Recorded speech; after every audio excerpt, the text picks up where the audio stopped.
Good morning, everybody. So it's still the morning.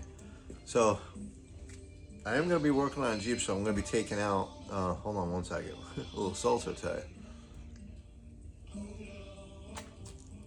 Oh, that's not bad.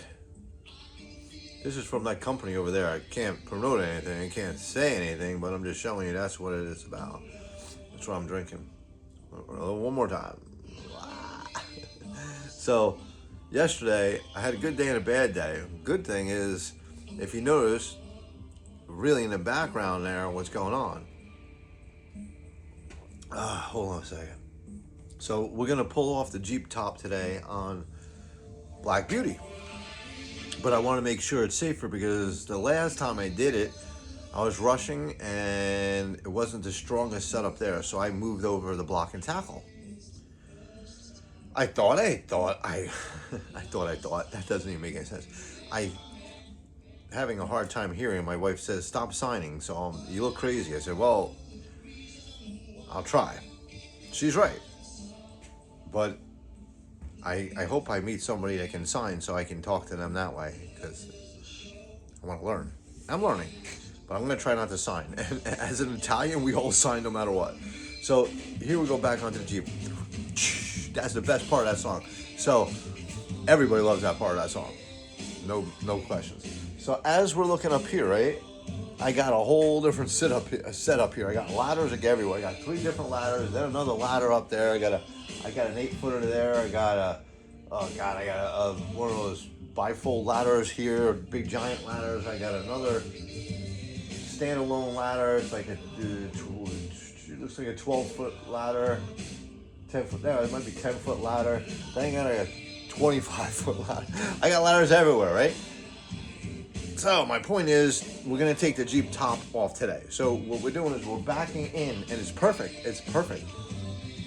But the problem was before, the block and tackle was too far. So what you do is, one of my friends said you need to run a train. I was like, train? He knows about trains. You need to run a train so you can move it wherever. I guess it goes wherever. It would be great if it was just a circle, but I guess it's just this way or that way or whatever. So it's pretty close. It'd be better if it was a complete round circle and we just center. So when you're winching this off, well, block and tackling it off, the cap, you block and tackle the cap off and you drive the Jeep away. It's simple, but it's above your head, so you gotta be very, very careful. So a couple different things. I did weld the sides of it on the block and tackle. I re-welded it, and now I can get some pull. That's what happens when you pull into the side. You're putting too much pressure on the chains, and that's what broke it. Years and years, and that's why they put it out of commission, and now it's back in commission. But I was doing it the other day, and I hear chink. I was like, oh crap. then I was like, I gotta get this done. And I was like, oh, this is not good. This is all gonna end up bad. Stop, Lenny. And I cap right above a perfectly good yellow submarine. I didn't scratch the paint at all. I'm like, oh, please don't scratch the paint. I mean, it takes forever to paint something, get it perfect. And it was perfect, right? So I stopped. I had just barely enough. And I was pushing that. But the older caps are very heavy on the YJs. So remember that. Caps on the YJs are very heavy. You could stand on one of them. So my theory was, before I put this setup, was, okay, you can stand on a YJ, can you stand on a TJ? Found out, no. I cracked the cap. I was like, oh, come on. All I did was kneel on it a certain way and it just went right through the fiberglass. I was like, ah. So I repaired partially so far the cap. So we're going to take the cap off, repair the top of the cap, put it back together. We're going to glass it back in or whatever, or glue it in or whatever. I did temporarily put some Right Stuff on it. It's called the Right Stuff. Not to put any too many copyrights out there, but I consider it the right stuff. So everybody's always reading into this because there is a reason why I can't use name brands yet. So, until they pay me, and then that's how this works. So I'm just telling you, the Right Stuff works really good. Just the right stuff. Get it? My wife says, you're all over the place. No, I'm not all over the place. I'm just trying to direct an answer that's not really direct. So here's the point. I'm up there. and I took the block and tackle from the 2x4 setup I put on the side, and I had it supported from the roof braces. I'm not the greatest builder ever. Actually, Bob was a good builder. He'd probably be like, that's not good. So Bob be like, "Now you got to do something different." So I moved it over and I put a 2x12 up there. I had from the floor 2x12. The problem is I didn't go straight all the way across. If you notice, I only have a small section. I should have went straight across, and then you run a bolt straight through the ceiling, and then on the other end you could cap it off. That's a little crazy, but it's a simple setup. It's like a wedge setup this way and one bolt in the middle that holds the roof up. You got massive support. The whole roof is supporting that. So I temporarily put this a little bit better of a setup. I'm pretty happy with it. So I ran a 2x12 this way, and then I drilled holes through here and I lagged in it. The problem is, if anybody really looks at it, you see the monkey up there? He's monkeying around. I never took him off. So I walked up the ladder yesterday. I climbed up one side, then climbed up the ladder. Then I got to the block and tackle. I grabbed the block and tackle with one arm, and then I put it in this one arm. And that thing's got to be 100 freaking pounds. It's 75 pounds. It's got to be 50, 75 pounds. It's heavy, man. It's heavy.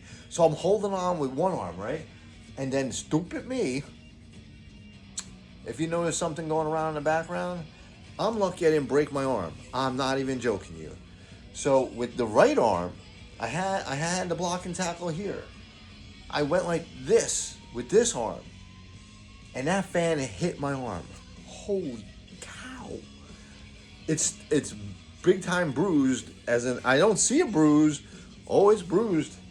I started drinking a lot of water, and instead of people saying, "Oh, don't move it," no, move it, get that blood going. Get the blood going, get the veins going, drink a lot of water, get your veins going again, and get all that bruise out. You know, you don't want all the blood clot right there. You know, just get it out of you. That was almost it. I'm 25 feet in the air, holding a block and tackle with one hand, got hit with a fan with the other hand. As I got hit, I grabbed the other 2x4s. I went up there, and then I can't even hold the 2x4s because I'm in so much pain. So I just was up there. I was going, this freaking sucks. That fan, I think it used to rotate perfectly straight. It's a commercial fan, 3 blades. That's on all the time. That never shuts off. I wired it in where it doesn't shut off. Okay, now when you get hit with a fan, it stopped that fan. It doesn't look like much, right? I dare you to go up there and put your arm on that. I'll give you what's in my wallet right now. Don't do it. I'm telling you, that hurt so much. Now it's a little wobbly. I think I broke some part of the fan.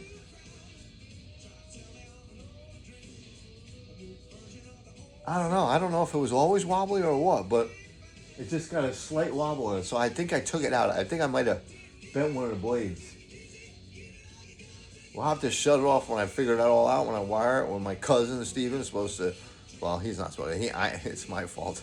I said, no, I'll wire the rest of the barn, but I temporarily do a lot of things. The problem is with your temporary setup, my temporary setups last forever until I get around to it. So the point is, be careful.